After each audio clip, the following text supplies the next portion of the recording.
Good evening and hello everybody. Welcome back to 4Bros Filming. Welcome back to the channel after an almost 1 year downtime. We are going to kick off the channel's return and the new year, starting with a review of this Striker Blue 2017 Chevrolet Volt LT. And without further ado, let's get in and start her up.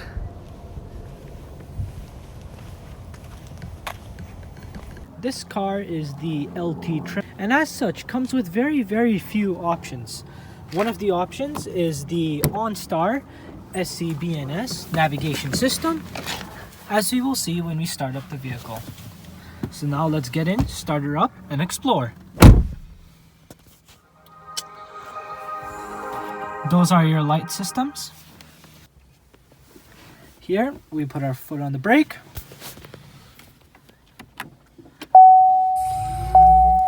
Turn it on.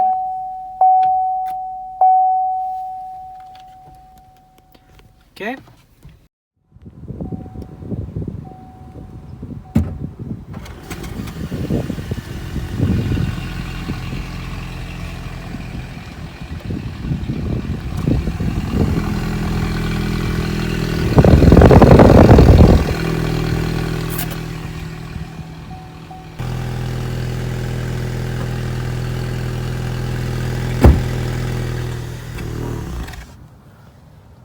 Not a bad sound at all. And as you can see here, the car has just shut off again. Chevy Volt, as you can see right over here, along with the Cadillac XT6, the Cadillac CT5, the Chevy Suburban, and the new Chevy Bolt, was one of the few vehicles that GM had that it was basing on for green vehicle longevity, or at least was, because in the second quarter of 2019, the Volt program was cancelled. Two reasons for this were the shrinking of defects and problems in the UK version of the Volt, the licensed Vauxhall Ampera, and due to the global takeover of Tesla Model 3 LR long range in 2018 and 2019. As such, the data supports this, as this was the highest selling hybrid green car or any type of green car in the US market until the Tesla Model 3 took over last year.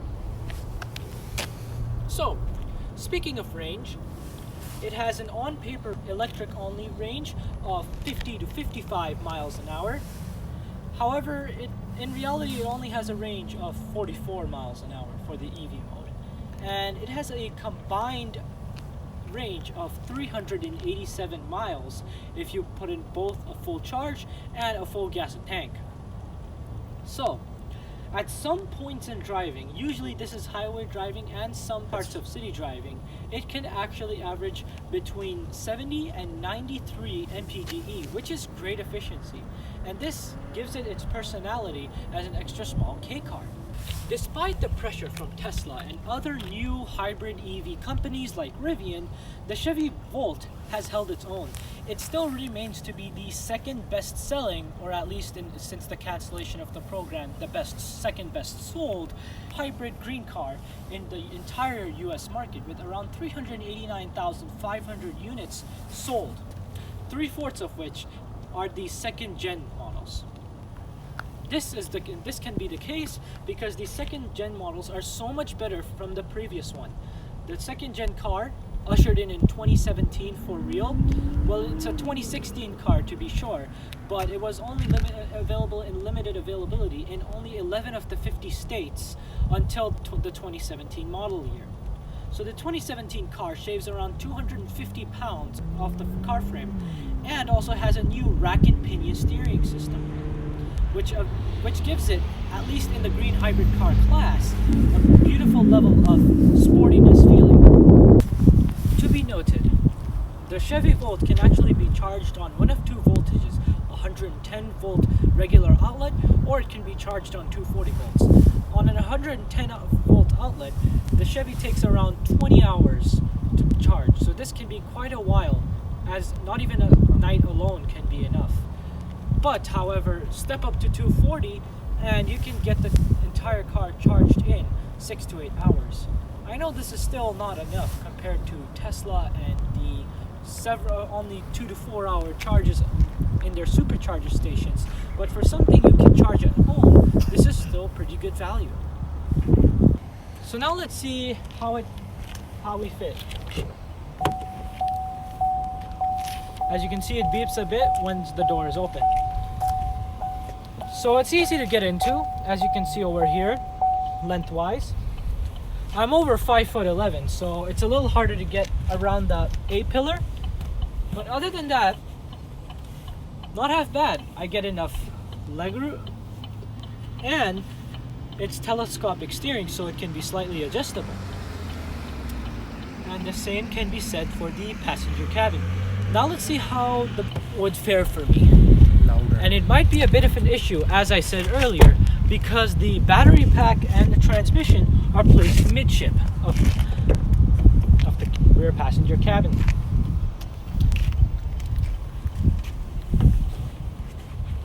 So as you can see, it's very difficult to get into. And quite frankly, not a lot of space. I barely have enough height, and at this point I barely have about a half an inch between my legs and the back of the driver's chair. And over here I have no space at all.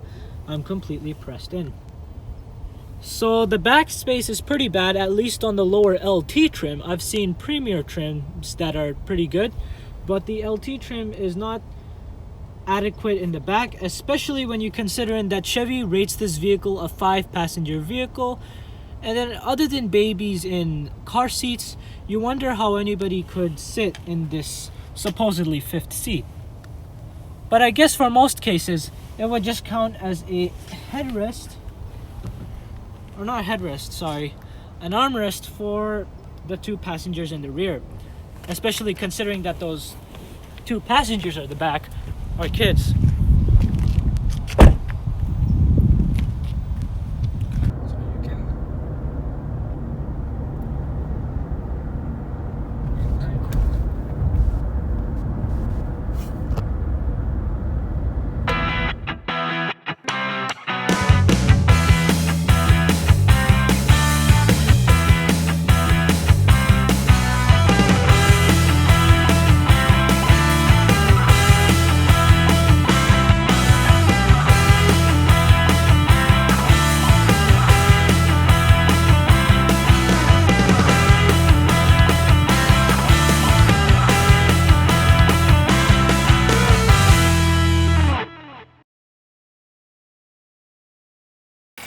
As you can see over here,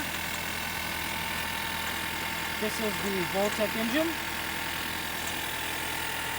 belt, and this is your generator.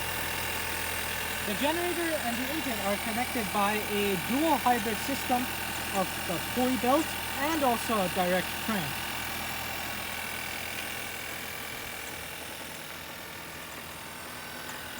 And now we get an exhaust clip.